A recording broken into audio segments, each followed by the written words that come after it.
Hello there, welcome back for some more Gabriel Knight. We're going to be looking at the library today, and apparently More colorful tapestries soften the stone walls here. this is supposed to be interesting. What have we here?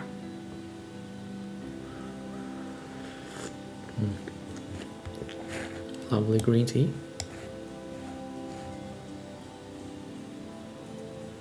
So, what's going on?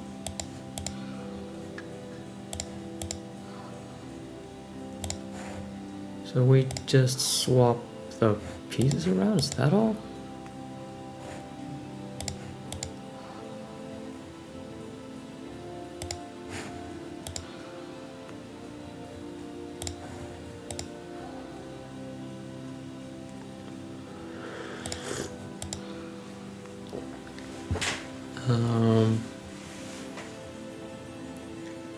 Wait, these are kind of meant to be in the middle, aren't they? Like this. Probably. Okay, well that fitted together and gave a very satisfying clunk.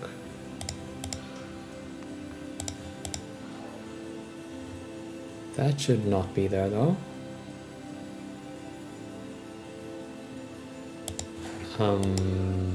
Just swap you around, right? No, that's not the one. That's better.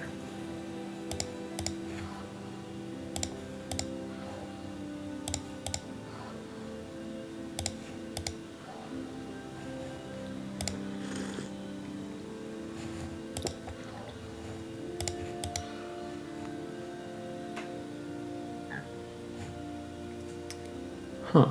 Well, this is looking slightly incorrect. There we go. Now to just put these bits where they need to be. Let's see, that looks like it is going on this side somewhere. Not there.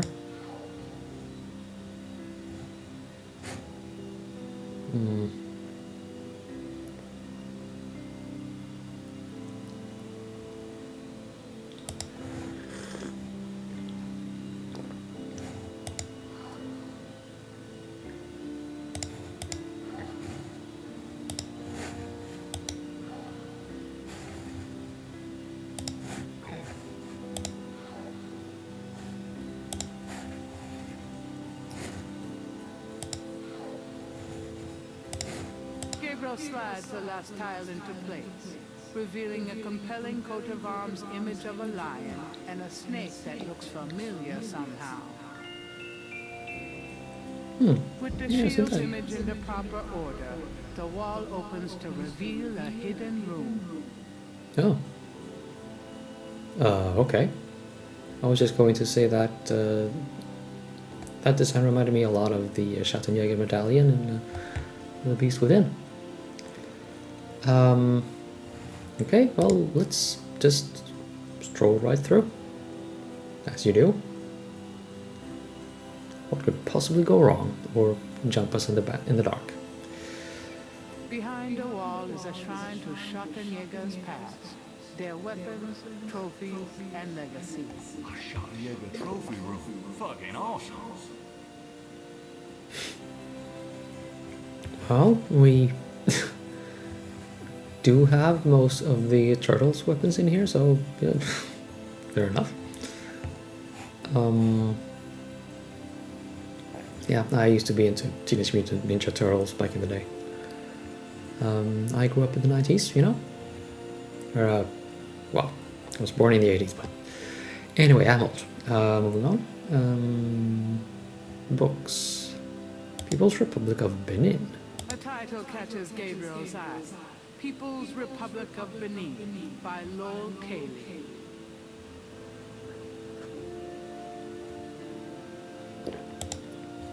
Gabriel pulls out a book entitled People's Republic of Benin and scans through it. The People's Republic of Benin is an area of rich and diverse cultures and a proud heritage. Before slaving devastated many tribes, this area was populated by some of the oddest, fiercest, and most powerful tribes in tribal Africa. The Fons, the Dahomies, and the terrible Agri. The book The Primal Ones by John Roots provides insights into these fascinating cultures. That's a helmet, alright.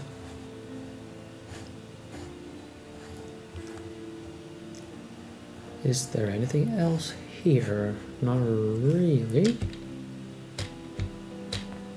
Okay, well, I guess we're done.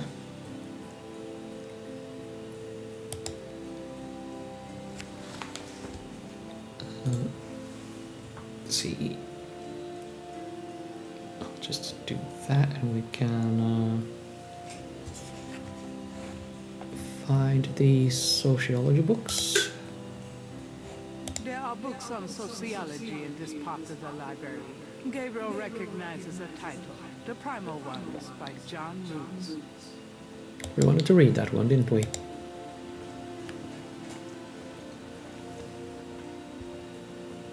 Gabriel takes down The Primal Ones and opens it. In contrast with the peaceful, nomadic tribes of northern Africa, certain tribes of the southwest were vicious and xenophobic. This part of Africa is called the Red Basin area because of the vast amount of bloodshed that occurred there over the centuries. In this one area of Africa existed, in a perpetual state of war and raiding, some of the most powerful and efficient fighters the world has ever seen. Why did this region inspire such violent behavior? To understand, one must look even further back. See Ancient Roots of Africa by Early Days. Early days, you say? I see what you did there. Okay, history section. There we go. History books, rather.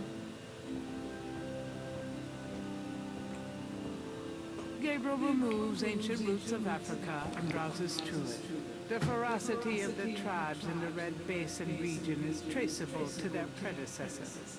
In Egyptian time, 4000 to 2000 BC, this region was ruled by powerful sun worshippers.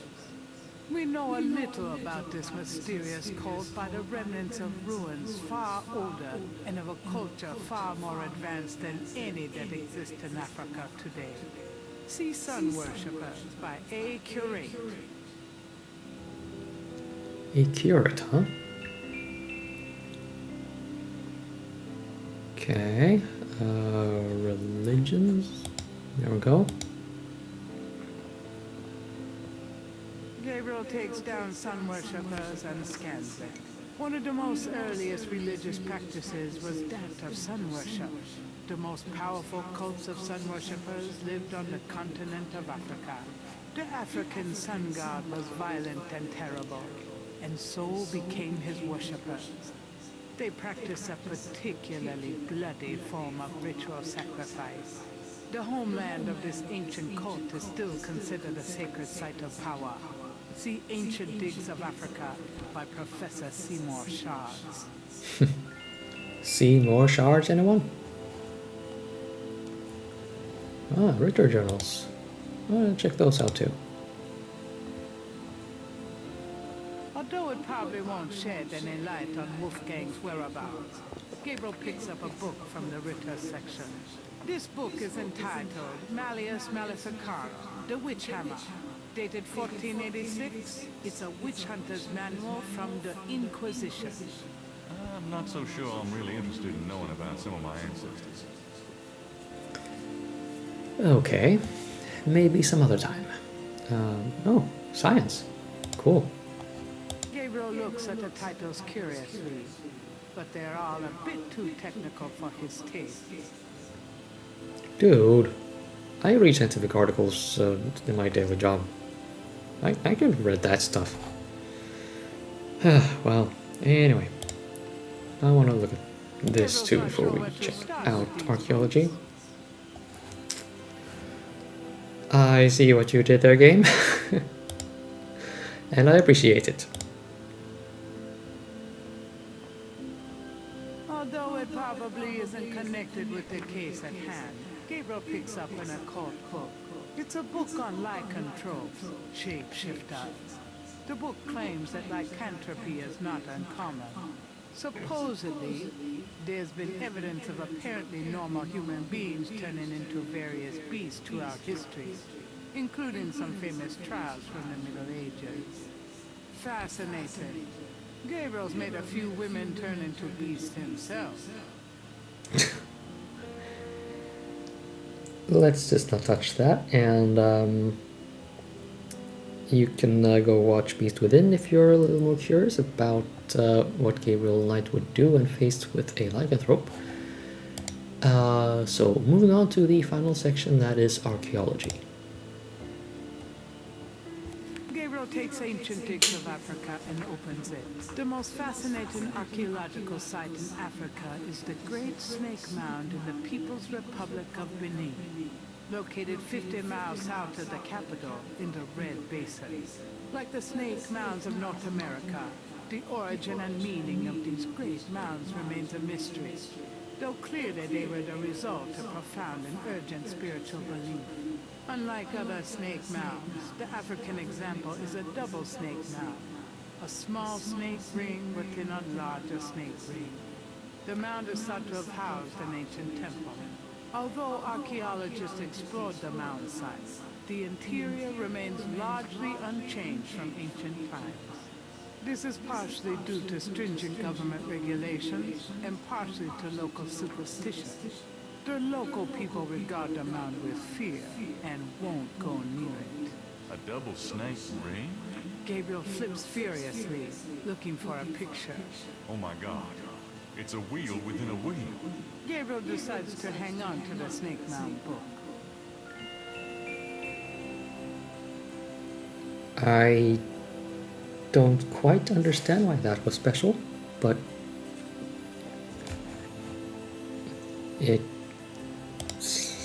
well, yeah.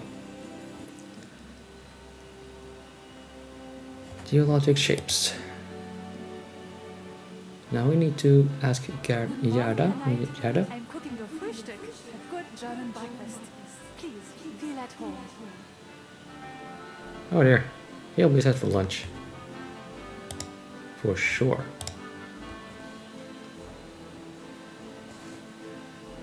Can I ask you a few questions? Yeah, of course.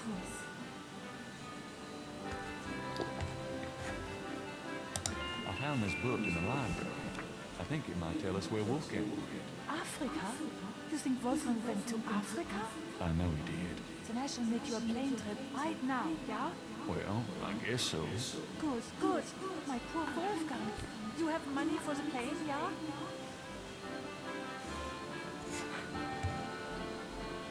Are you sure the Ritter estate can't pay? I manage Wolfgang's books, I'm quite sure.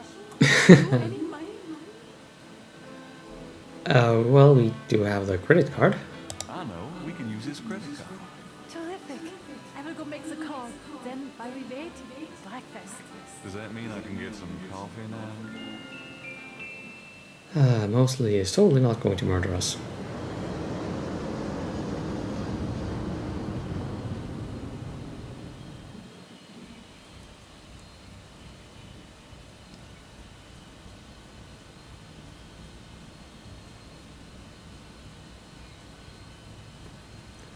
And we are now on day 9 on the video I titled Day 8. These days grow shorter, like in Final Fantasy 15.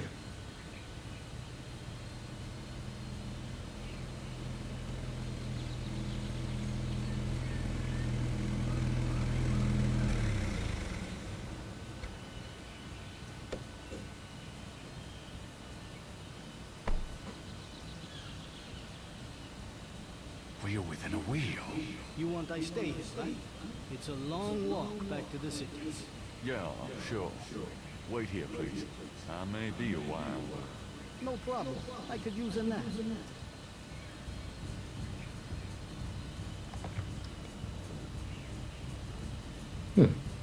Okay, well, that's interesting background music. The snake mound consists of an outer ring and an inner ring. 2 snakes eat in their tails. The mound has stood here for centuries. Gabriel can't affect it so easily. Oh, look at that motif.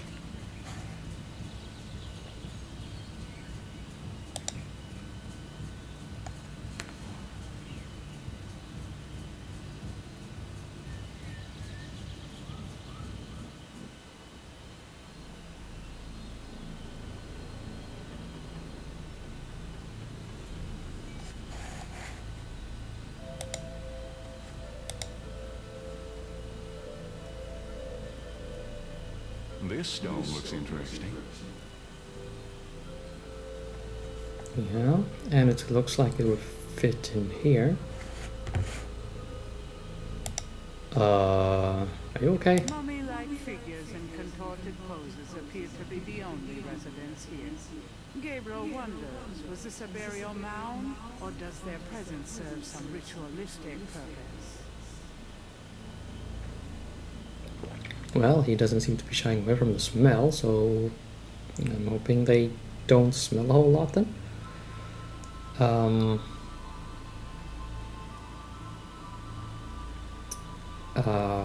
Right, I'm just reading the walkthrough here, see what's going on. Okay, well, I have 1 tile. I'm supposed to pick up 10, it seems. Shadow flickers in the corner of Gabriel's eyes. Uh-huh.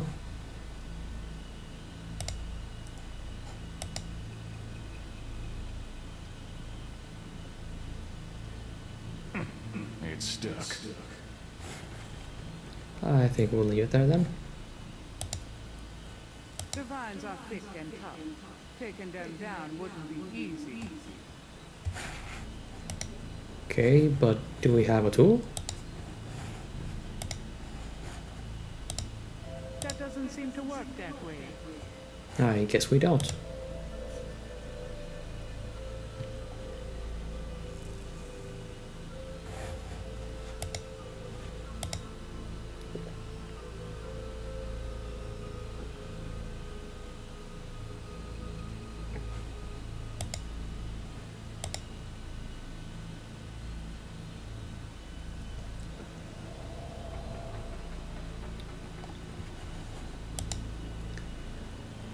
Three tiles.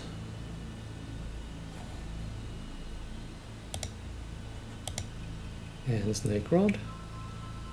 It's shaped a little like a snake.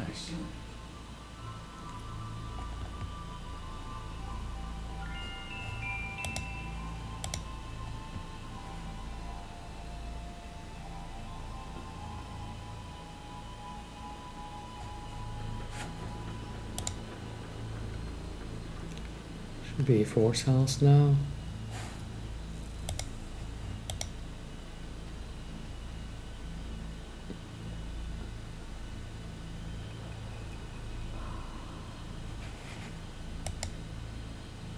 Number 5.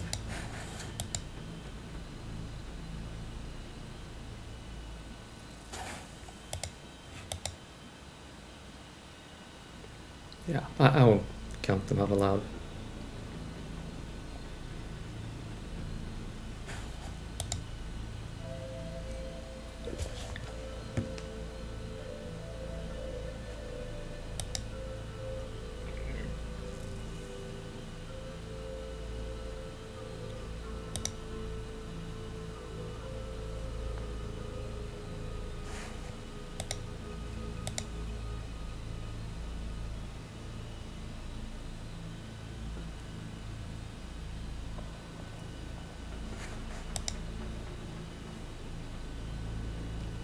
From off in the mound echoes a sound like the scuffle of a shoe.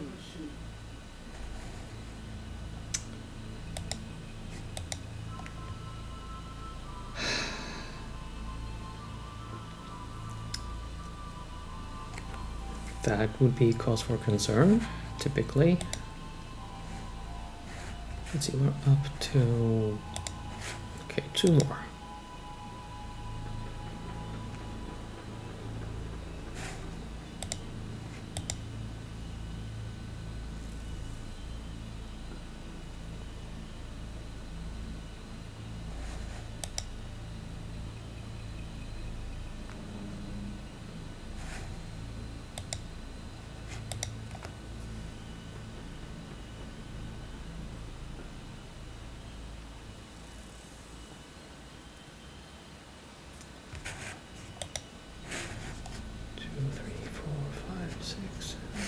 Nine, 10. Huh. And they all have specific numbers too. And that's a snake rod. Okay. So this is passing strange.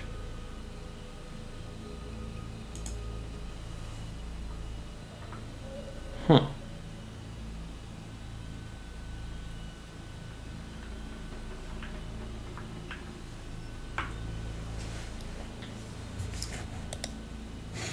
Right, so let's find our way back to the starting room. That would be here, and I shall save the game.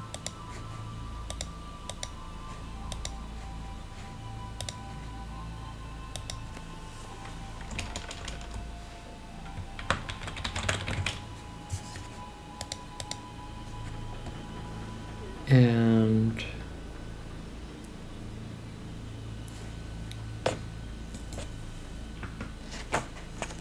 this appears to be where I should put the that thing.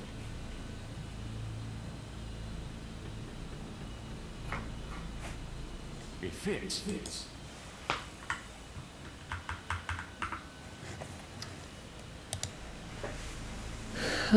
Okay, so now we just... From off in the mound echoes a sound like the scuffle of a shoe.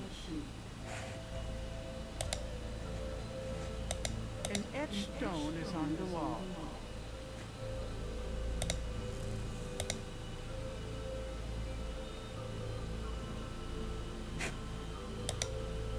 An etched stone is on the wall. 1, 2, 3, 4, 5, 6, 7. Okay. Looks legit.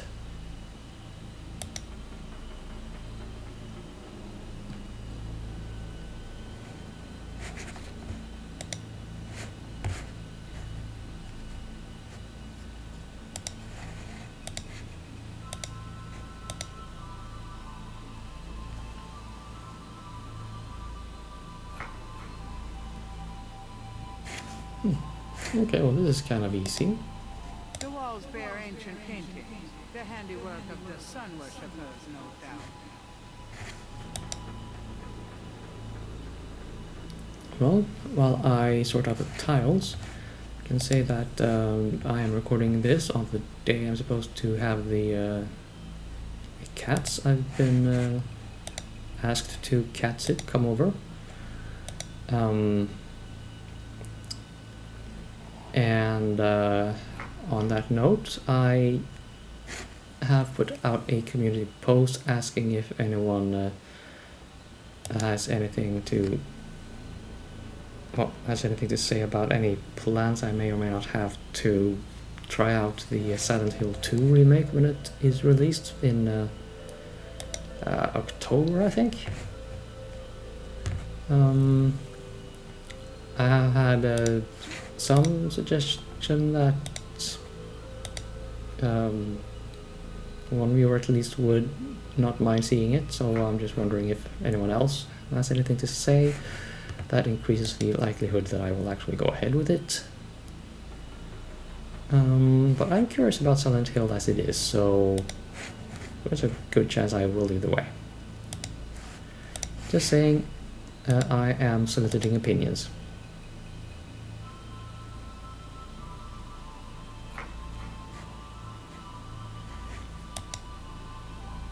I haven't actually played a Silent Hill game before. I'm not really big on horror games either, so It would be sort of like playing it blind-ish. Or, I mean, playing it like a noob. So I wouldn't, you know, be able to show you how to play it well. But I don't know.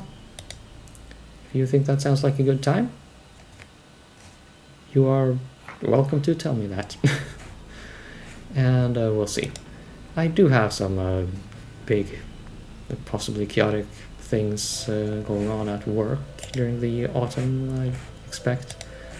So I may or may not be up to it, like, stress tolerance wise.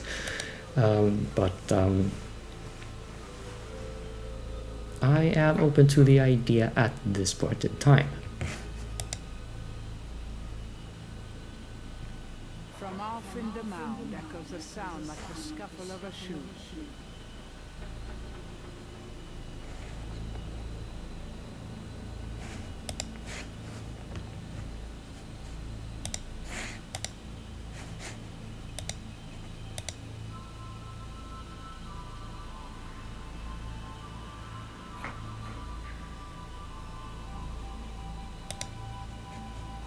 An etched stone is on the wall.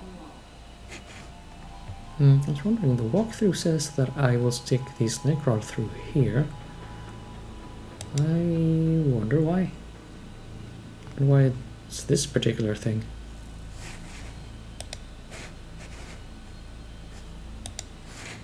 But I'll be doing that in the next episode.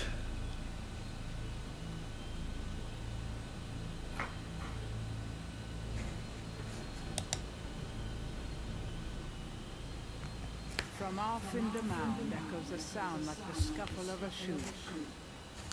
There's a lot of scuffling all of a sudden.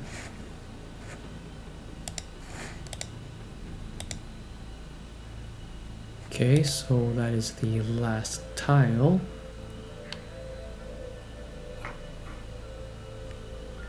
I'll just go back 2 rooms. Okay, just triggered a jingle, a happy jingle. That's From off in the mound echoes a sound like the scuffle of a shoe. yeah, narrator. I was just going to tell the audience how good it is to have happy jingles. So this should be the yeah, that thing. And I am instructed very, very clearly in capital letters to save the game here.